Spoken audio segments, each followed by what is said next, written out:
Menampilkan Bob Odenkirk sebagai Hutch Mansell, Nobody mengisahkan bagaimana kehidupan seorang ayah yang berubah 180 derajat. Awalnya, tidak begitu banyak hal spesial dalam kehidupan Hutch. Menjalani layaknya seorang ayah pada umumnya, Hutch memiliki kehidupan yang tentram dan jauh dari mara bahaya. Suatu malam, dua pencuri menjarah rumahnya. Meski Hutch menyadari kehadiran kedua pencuri tersebut, ia memutuskan untuk tidak melawan. Keputusan ini diambil karena ia tidak ingin hal buruk terjadi kepada keluarganya. Tentu saja hal ini menyebabkan anaknya Black dan istrinya Becca kecewa. Tidak hanya sampai di situ, beberapa komentar negatif pun dilontarkan oleh tetangganya. Alhasil, hal ini membuat Hutch merasa seperti seorang pengecut. Sebenarnya, yang ia lakukan adalah bukan karena tidak mau menyerang pencuri itu, namun ia melihat pada pistol yang ditodongkan kepadanya saat itu tidak berisi peluru. Merasa kesal atas omongan orang-orang di sekitar, Hutch memutuskan untuk mencari keberadaan kedua pencuri itu dengan informasi tato yang dilihatnya pada tangan pelaku pada saat malam itu. Ia mencari informasi di tempat-tempat pembuatan tato. Akhirnya, sampailah Hutch di sebuah tempat tato yang mirip sekali dengan yang sedang dicarinya. Hutch menanyakan informasi dengan imbalan uang, tapi pemilik usaha tato itu malah menyuruhnya pergi. Beruntung ada seorang pria parubaya yang mengenali siapa Hutch sebenarnya dengan melihat tato di tangan kirinya. Setelah mendapatkan informasi, Hutch menyelinap ke rumah pelaku dan ia memukulinya. Saat Hutch ingin membunuh pencuri itu, ia mendengar suara tangisan bayi. Dan ternyata mereka mencuri adalah untuk menyambung nyawa dan biaya pengobatan anak mereka yang masih bayi. Dan Hutch pun merasa iba dan segera meninggalkan kedua pasangan itu. Dengan kehidupannya yang perlahan-lahan memburuk, rasa amarah dan dendam mulai tumbuh dalam dirinya. Semua memuncak ketika dia melihat sekelompok berandalan mengganggu orang-orang di dalam bus yang ia naiki. Meski awalnya Hutch diremehkan, ia berhasil melumpuhkan semuanya. Saat itulah kehidupan Hutch berubah.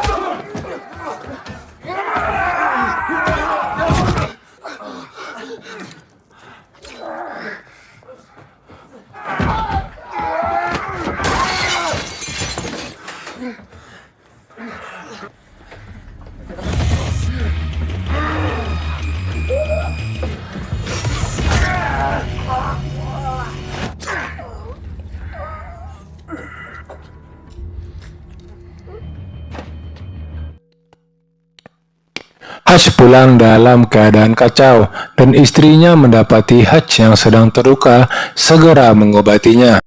Hutch berkata kepada istrinya bahwa ia ingin kembali bermesraan seperti dulu.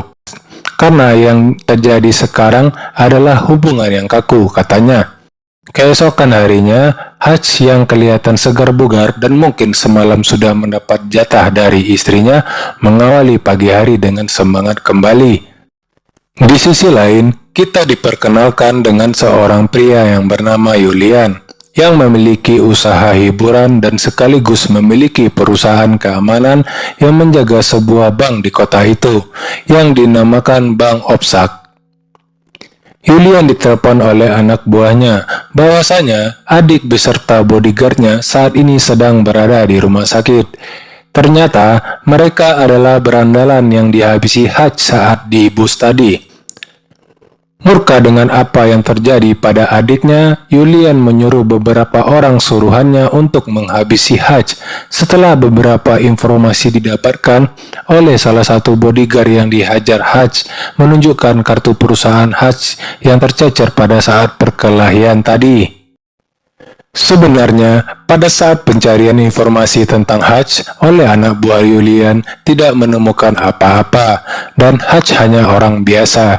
Namun beberapa informasi didapatkan setelah anak buah Julian yang meminta informasi kepada FBI dengan mengancam salah seorang petugas arsip di sana.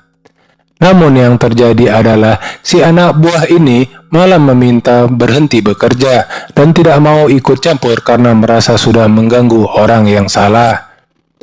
Ia melemparkan berkas asli Hutch kepada Julian dan pergi. Berkas itu berisi foto-foto mayat yang mati mengenaskan, entah apa sebabnya. Mungkin itu adalah masa lalu dari Hutch, dan Julian pun menginstruksikan kepada anak buahnya agar menangkap Hutch hidup-hidup. Saat makan malam bersama keluarganya, Hutch didatangi oleh orang suruhannya Julian. Melihat bahaya atas keluarganya, Hutch menyuruh anak-anak dan istrinya bersembunyi di ruang rahasia bawah tanah dan memberi isyarat kepada istrinya agar jangan menelpon 911. Saat anak buah Julian memasuki kediaman Hutch, mereka tidak menyangka ada orang yang membunuh mereka satu persatu. Sepertinya, di sini mulai terungkap kemampuan Hutch yang sebenarnya. Pantas saja ia kesal saat banyak orang yang meremehkannya, karena tidak melawan saat kasus pencurian tadi.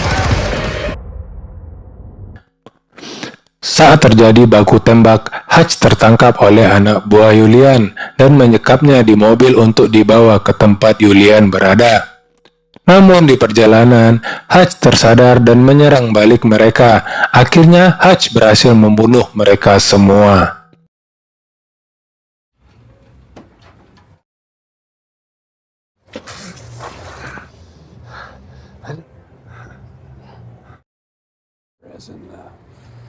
Hutch kembali ke rumahnya dan membuka ruang bawah tanah di tempat keluarganya bersembunyi.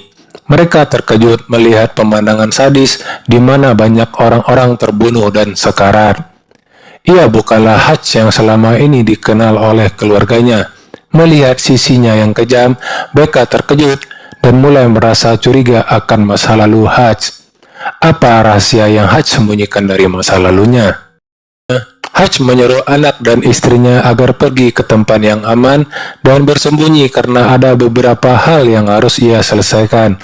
Dan Hutch berjanji akan kembali kepada keluarganya dan menceritakan siapa dia sebenarnya.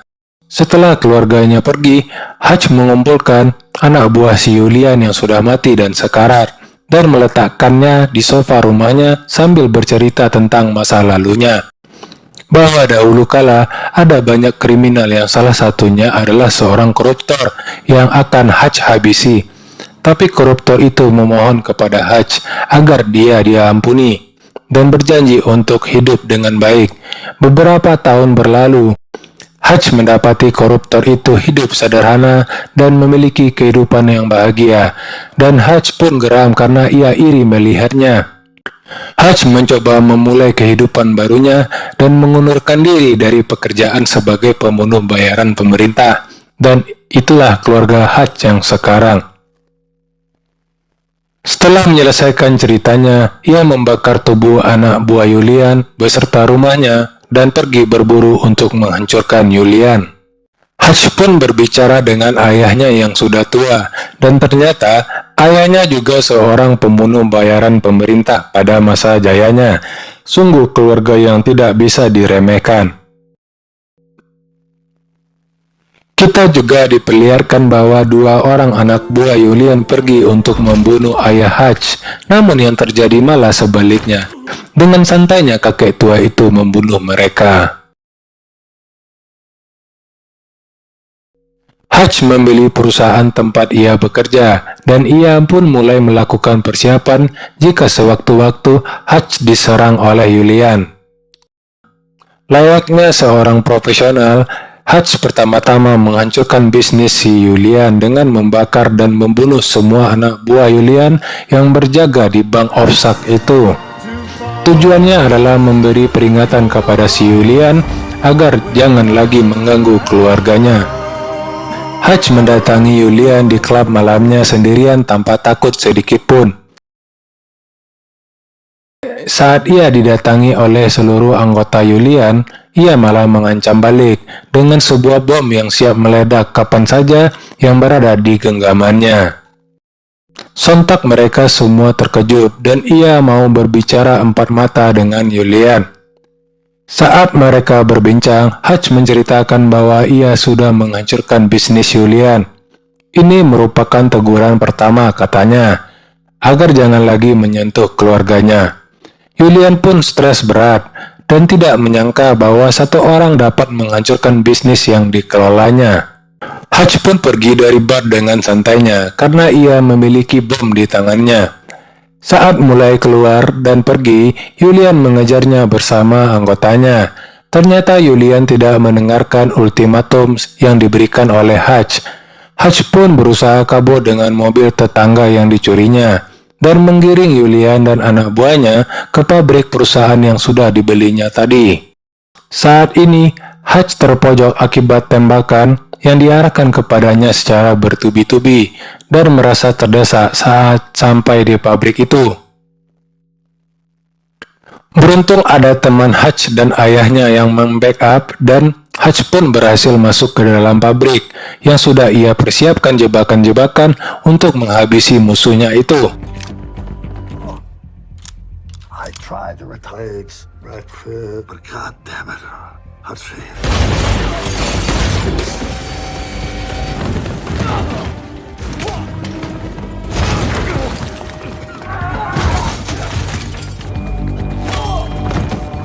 Pertempuran pun tidak dapat dihindari. Satu persatu anak buah Julian dihabisi oleh mereka bertiga. Hajj bersama teman dan ayahnya kelihatan menikmati pertempuran itu. Dan tidak dapat dibayangkan bagaimana brutalnya mereka saat masih aktif sebagai pembunuh bayaran. Setelah satu persatu anak buah Julian dihabisi, akhirnya sampailah kita pada klimaks dari film ini, di mana Hajj yang dalam keadaan terpojok berhasil membunuh Julian dengan menggunakan bom yang dipakainya di sebuah kaca anti peluru dan melemparkannya tepat di wajah Julian dan mati dengan mengenaskan.